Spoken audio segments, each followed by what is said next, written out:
Salut à tous, c'est Berus et on se retrouve pour ma toute première vidéo sur la version japonaise de Final Fantasy Brave Exvius.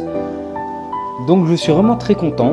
Avant tout, je m'excuse pour la qualité du son. Pour l'instant, je n'ai pas trouvé de solution à ce petit problème. Je vais essayer de régler ça pour la prochaine vidéo.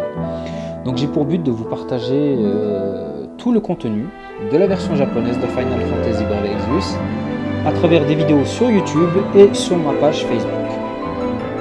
Donc là, on va faire un rapide petit tour de la fin de la bannière Xenogear, qui était super, franchement une très très bonne bannière, avec des personnages limités, que je vous présenterai dans une vidéo suivante, parce qu'en fait on n'a pas trop le temps, il est 15h51 et dans une heure et quelques, la nouvelle bannière du jeu va rentrer en cours.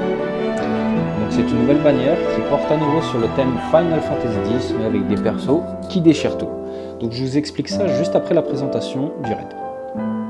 Donc comme tous les petits raids, c'est un raid avec 5 orbes et qui se montre en deux étapes en fait. Donc on a la première partie qui est juste en haut, c'est l'étape du boss que nous allons affronter en plusieurs niveaux, donc du niveau facile jusqu'au niveau X.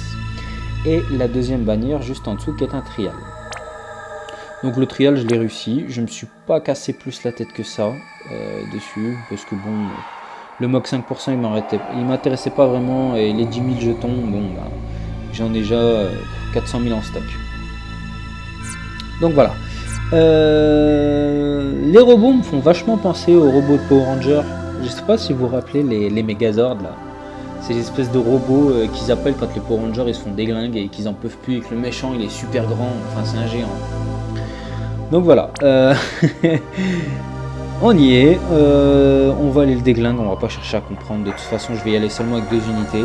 J'aurais pu y aller même avec une seule unité, mais bon, le but est que la vidéo s'écourte pour que je puisse vous montrer la nouvelle bannière qui arrive. Donc on y va en niveau X, on se casse pas la tête, vous voyez que tous les objectifs ont été déjà remplis. Le plus dur pour certains peut être de faire une chaîne de 8, selon les unités qu'on a. C'est sûr que si on est débutant, ça va être vraiment très compliqué de faire une chaîne de 8, car le boss il tape un petit peu fort, et dès le début du combat, vous allez voir qu'il se buff en attaque. Donc voilà. On prend pas d'amis, parce que moi je suis un énervé de la vie, d'où mon pseudonyme Berus, le dieu de la destruction dans Dragon Ball Z ou Dragon Ball Super, pour ceux qui veulent choisir leur nom. Pour moi ça restera toujours Dragon Ball Z, parce que Dragon Ball Super, enfin bon, fin de la parenthèse, sans commentaire. Donc on va prendre Cloud, le blondinet à la grosse épée que tout le monde adore, et Lynette de Valkyrie's Profile, qui était une unité à durée limitée, désolé, que j'adore énormément. Donc on va faire un petit tour sur Cloud. On voit que c'est une unité qui est quand même relativement forte, avec 12 364 de PV et 2566 d'attaque. Pour Lynette, on est à 10 946 de PV et 2072 d'attaque, donc ça fait quand même relativement mal. C'est des stats qui sont, on va dire, très bons, qui sont atteints par on va dire une certaine élite japonaise. Parce que c'est vrai que même certains joueurs Jap ont du mal à atteindre ce niveau-là, j'ai remarqué. Bon, il y en a quelques-uns qui arrivent à atteindre des scores un peu plus élevés. Ils sont quand même vraiment au top. Mais bon, après, chacun fait en fonction de ses moyens. C'est comme pour la version globale. Il y aura les joueurs lambda de premier niveau et les joueurs lambda au top. Et après, bon, bien sûr, il y aura les gamers professionnels qui sont toujours au top. Donc on y va, c'est parti, on va lui arracher les boulons, on va lui froisser la tôle et on va le mettre à la casse, le robot. Donc c'est parti, la bataille commence. Donc comme je vous avais expliqué, il se buff en attaque du début. Pour nous c'est pas très grave, on s'en fout, parce qu'on va l'attraper, on va le froisser, on va le retourner et on va le transformer en petit cube. Donc je vais commencer les hostilités avec Lynette, mais c'est Lynette qui le finira, vous allez voir, je vous explique. Donc avec Cloud, on va faire Météor, on commence la chaîne de dégâts, et c'est parti, boum, et c'est terminé. C'était relativement facile, en même temps, bon, on va dire que je suis un petit peu sans pitié, que j'y vais vraiment au taquet. Donc voilà, le boss n'était pas compliqué. On va récupérer des jetons qui sont très précieux, ces petits jetons. Enfin, très précieux, oui et non, ça dépend si on en a beaucoup en stock. Ce qu'il faut savoir, c'est qu'à chaque approche de nouvelles bannières, depuis 2 ou 3 raids précédents maintenant, quand on fusionne des pampas, l'expérience est multipliée par 2. Et oui, donc c'est vraiment très important de garder ces jetons pour ensuite les pull une fois la nouvelle bannière arrivée. Donc voilà, on retourne à l'écran titre, on va mettre 2-3 coups d'épée parce que j'avais envie de mettre des coups d'épée. Et on va aller directement dans la messagerie et vous présenter le nouvel événement. Donc c'est un événement Final Fantasy X qui se traduit par un événement WAMOG. Donc c'est super, on va pouvoir récupérer des tickets et plein d'autres conneries. D'ailleurs, j'ai pas eu vent des tickets Unit of Choice, donc vous les connaissez, ces fameux tickets qui nous permet d'avoir unité au choix 5 natives quand on réunit 10 tickets. Normalement, ils sont présents dans tous les WAMOG depuis quelques mois, mais là, j'ai pas eu vent. Donc après, à voir. Alors, on retrouve encore les mêmes ennemis qui nous donnent des bonus que dans tous les événements Final Fantasy X. Et bon, là on fait un petit tour sur les bonus. Donc Auron et Jet en unité 7 étoiles nous donnent un plus de 100% de bonus. En 5 natifs, ils nous donnent un plus 100%. Belguinée un 75%. Et notre ami Brother un 50%.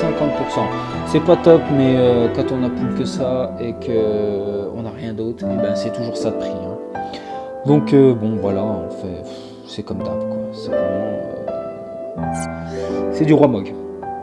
Donc maintenant on vient au vif du sujet qui est la présentation de la bannière Final Fantasy X, très attendue par de nombreux joueurs, notamment des joueurs globaux qui se reconnaîtront. Donc on va commencer par notre copain Auron ou Auron, tout dépend de la présentation, enfin pas de la présentation, excusez-moi, de la prononciation du prénom. Donc alors, on va faire simplement un tour au niveau des TM et des super TM parce qu'il y a beaucoup à dire sur ces personnages et on fera ça lors d'une prochaine vidéo. Donc sa TM est une matérielle qui nous protège de confusion, de maladie et de pétrification, c'est super ça. Et qui nous rajoute 60% d'attaque quand on est équipé d'un katana, c'est super. Franchement c'est une matérielle top qu'on pourra utiliser notamment sur Sephiroth parce que Sephiroth il est vraiment très puissant quand on utilise un katana. Sa super récompense en confiance qui est une épée, non pardon, un katana, je suis vraiment désolé, un katana qui nous donne 184 d'attaque et qui nous rajoute 30% de PM. Mais c'est super, j'ai envie de vous dire, c'est vraiment... mais c'est top. C'est un gros katana et qui nous rajoute des points de magie. Que demander de plus, sachant qu'en général, les compétences des unités 7 étoiles nous demandent beaucoup de PM. Donc maintenant nous arrivons à Jet. Le sprite est vraiment sublime, avec les petites mèches qui tombent sur le bandeau, l'épée avec la petite chaîne. Waouh, il me le faut absolument. Donc notre ami Jet qui nous donne une matéria qui va nous donner 20% de PV, de MP, c'est super ça, et qui nous rajoute 50% d'attaque si on est équipé d'une grande épée. Donc ça va pour beaucoup de personnages, notamment Cloud, et pour Donc c'est vraiment pas mal, c'est une bonne TM à avoir de préférence le plus rapidement possible parce que le jeu évolue très rapidement.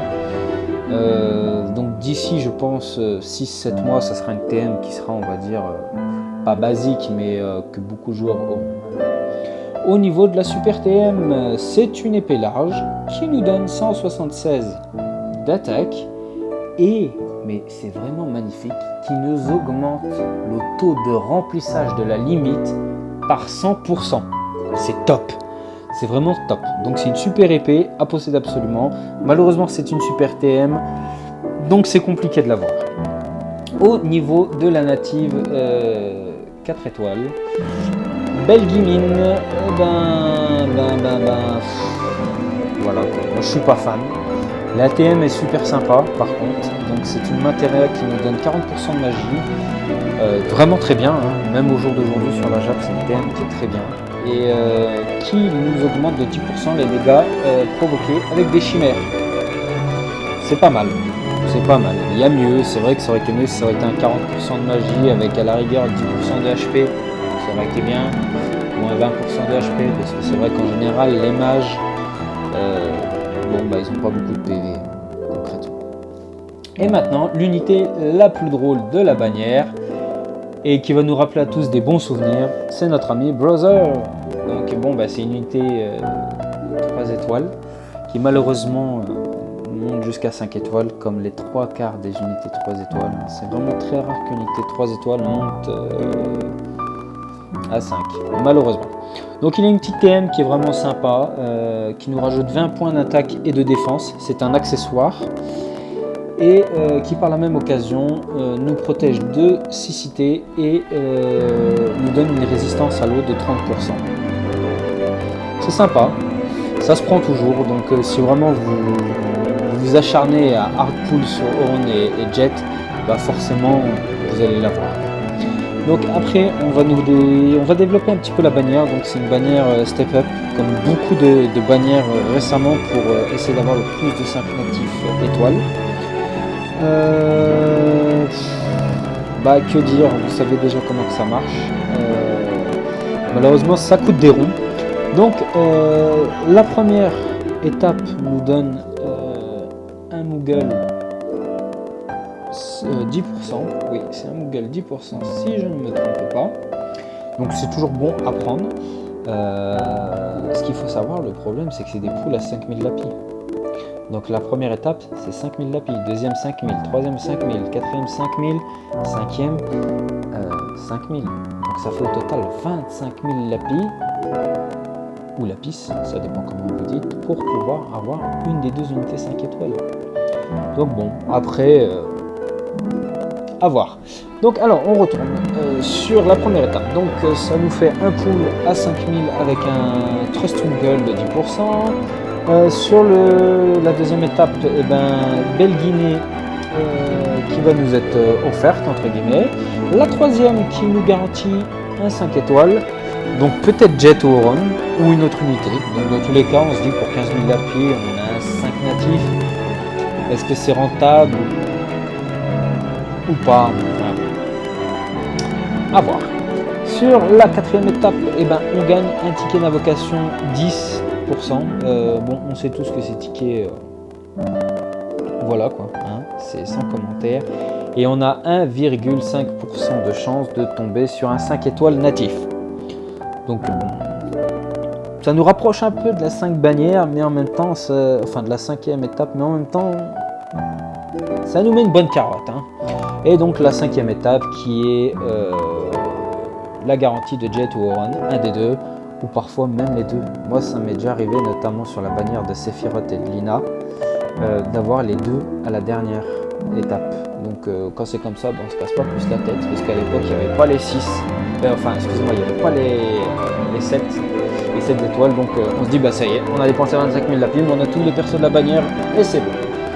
Donc après, ce qu'il faut savoir encore, c'est qu'avec cette bannière, il va y avoir des invocations gratuites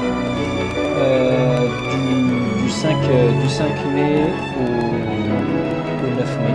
Donc bon, ça nous fait toujours 9 jours de prix gratuit, c'est sympa. Les taux, comme je vous ai dit, de fusion avec les Pampas vont être augmentés par 2. Et donc voilà, après bon, on aura toujours les petites récompenses de connexion qui seront sympas. Donc voilà, j'espère que vous avez aimé cette vidéo. Et si quelque chose cloche ou quoi que ce soit, postez-moi un petit commentaire sur Facebook ou directement sous la vidéo. D'ailleurs, je vais vous laisser ma page Facebook en description de la vidéo. Vous pourrez me contacter à n'importe quelle heure. En général, je vous réponds sous 1 heure, 2 heures maximum. Hein. Donc j'espère vraiment que ça vous a plu. C'était ma première vidéo et je compte vraiment vous partager tout le contenu que je pourrai sur cette version japonaise. Donc je vous dis à très bientôt et bon jeu sur la version Jap de FF Brave Exvius. Ciao ciao.